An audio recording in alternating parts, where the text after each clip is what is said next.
muhasabah juga harus hati-hati. Kadang-kadang kita sering tertipu dengan amal baik. Amal baik juga, katanya Imam Haris Al-Muhasibi, harus ngerti porsi dan proporsinya. Harus paham urutan-urutannya, mana yang harus duluan, mana yang belakangan. Bekerja itu ibadah, sholat duha juga ibadah. Dua-duanya ibadah. Mana yang harus didahulukan, mana yang harus dibelakangkan. Dibelakangkan bukan berarti ditinggal. Kalau pas lagi rame-ramenya pekerjaan, misalnya kalian buka toko kok waktunya sholat duha, kok pelanggan pada datang semua, terus ya jangan ditutup tokonya, saya sholat duha dulu lah. Itu salah prioritas.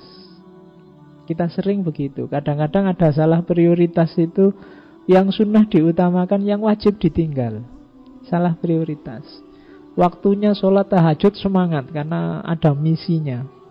Habis sholat tahajud ngantuk, subuhnya bareng duha. Ya. Itu urutannya keliru. Kalau puasa Ramadan rasanya kayak formalitas, tidak ada rasanya. Tapi setelah Ramadan puasa sunnahnya dikuati serius. Kebalik, harusnya di Ramadan ini kita serius. Di sana fadilahnya macam-macam. Nah, ini namanya urutan amal. Hati-hati. Orang sering tertipu di sini. Di antara godaannya setan, katanya Imam Haris Al-Muhasibi, itu kita dibolak-balik urutan amalnya. Jadi kebaikannya. Saya seminggu yang lalu ada cerita. Saya tidak tahu pastinya gimana. Jadi ada teman-teman mahasiswa yang sedang sholat.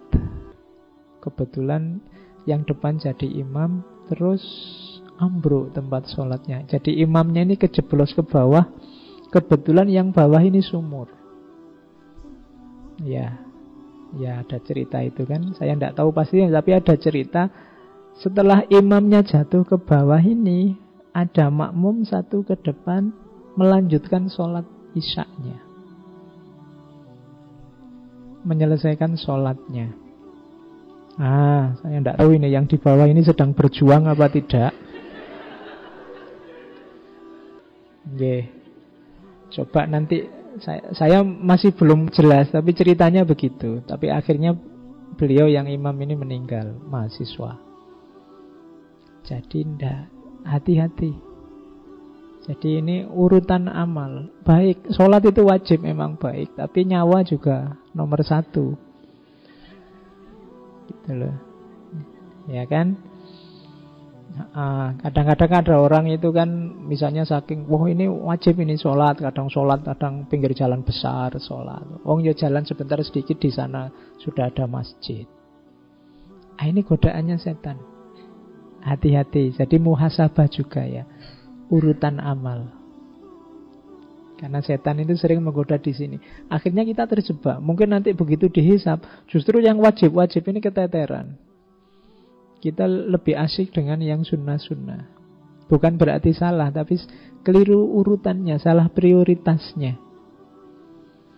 Jadi antara makanan utama dan cemilan, kita lebih mengutamakan cemilannya.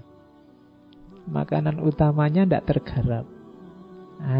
Hati-hati. Kita harus ngerti. Untuk yang semacam ini tetap kita butuh ilmu.